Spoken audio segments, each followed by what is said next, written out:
Rumpelstiltskin. Once there was a poor miller who had a beautiful daughter.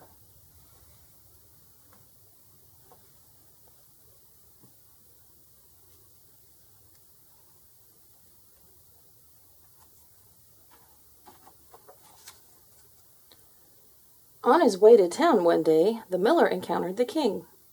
Wanting to impress him, the miller said, "I have a daughter who knows the art of spinning straw into gold." Now the king had a passion for gold, and such an art intrigued him. So he ordered the miller to send his daughter to the castle straight away. When the girl was brought before him, the king led her to a room that was filled with straw. He gave her spools and a spinning wheel, and said, "You may spin all night, but if you have not spun this straw into gold by morning, you will have to die." With that, he locked the door, and the girl was left inside, alone.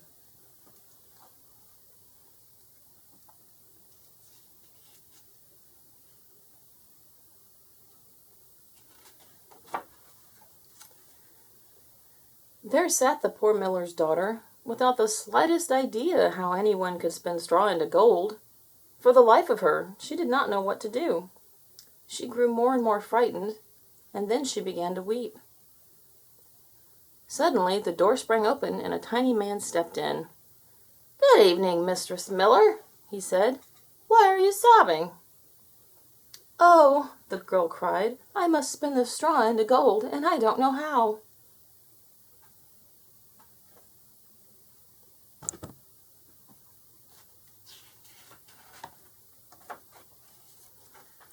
"What will you give me if I spin it for you?" the little man asked. "My necklace," answered the girl. The little man took her necklace and sat down at the spinning wheel.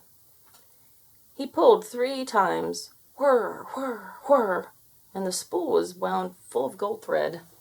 He fitted another spool on, and whir, whir, whir, 3 pulls, and that one was full too. And so it went until morning, when all the straw was spun and all the spools were full of gold.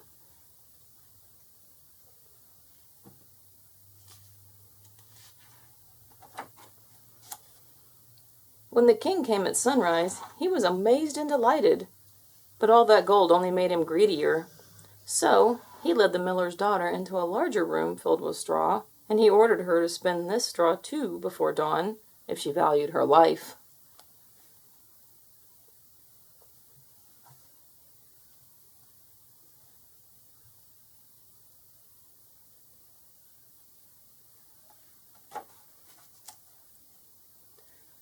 The girl did not know what to do. She began to weep. Once more the door opened, and the little man stepped in. "What will you give me if I spin this straw into gold for you?" he asked. "The ring on my finger," answered the girl, and the little man took her ring. Then he set the spinning wheel whirring, and before the night was over he had spun all the straw into gleaming gold.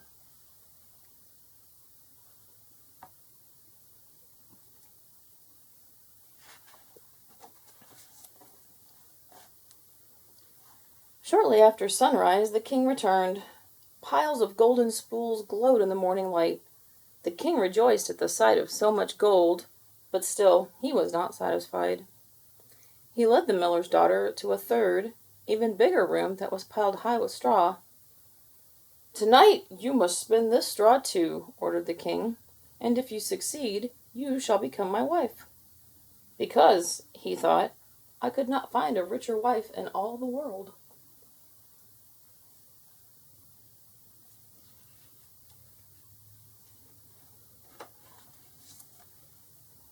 When the king had left, the little man appeared for the 3rd time. "What will you give me if I spin for you yet once more?" he asked. "I have nothing else," the girl replied. "Then promise that when you become queen, your first child will belong to me." The miller's daughter gasped. How could she promise such a thing? Then she thought, but who knows whether that will ever happen?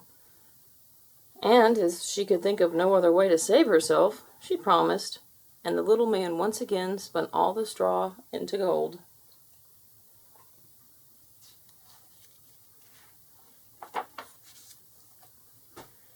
When the king came in the morning and found everything as he had wished, he married the miller's beautiful daughter, and she became a queen.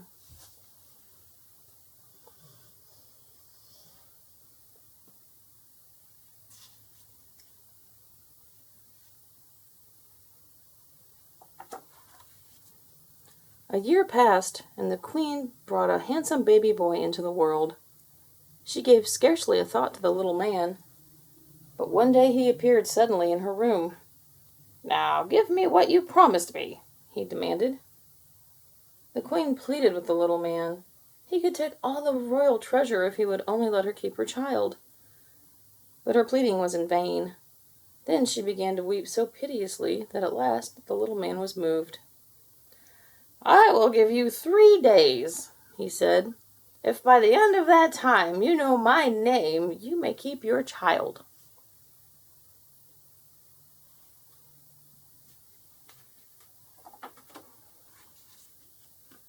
Long into the night the queen sat, and through the next day, thinking over all the names she had ever heard. That evening the little man returned. Beginning with Caspar, Melchior, and Balthazar, the queen recited every name she knew, one after another. But to each one the little man replied, "That is not my name."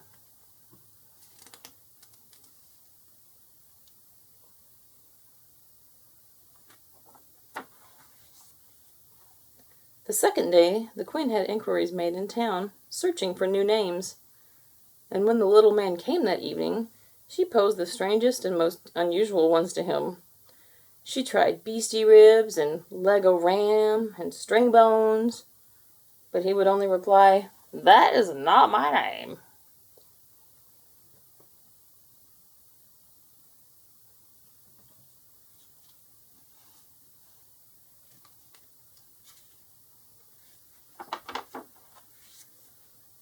Now the queen grew truly frightened, and she sent her most faithful servant into the woods to look for the little man.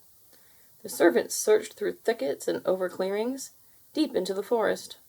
At last, near the top of a high hill, she spied him.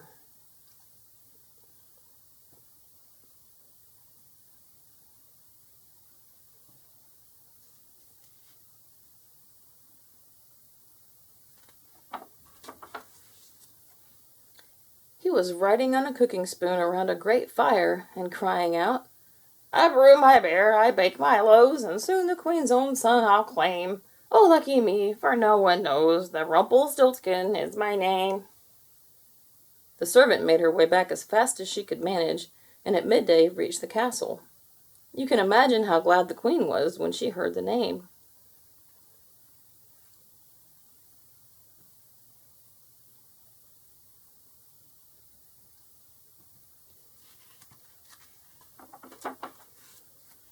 Late that evening the little man arrived. "Now, Mrs. Queen," he said, "do you know my name, or do I take the child?" So the queen asked him, "Is your name Will?" "No." "Is your name Phil?" "No." "In that case, is your name Rumpelstiltskin?"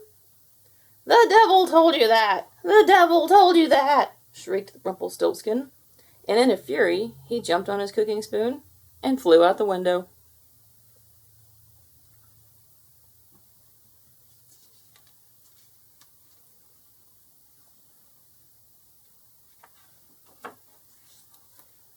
And he was never heard from again. The end. Don't forget to subscribe.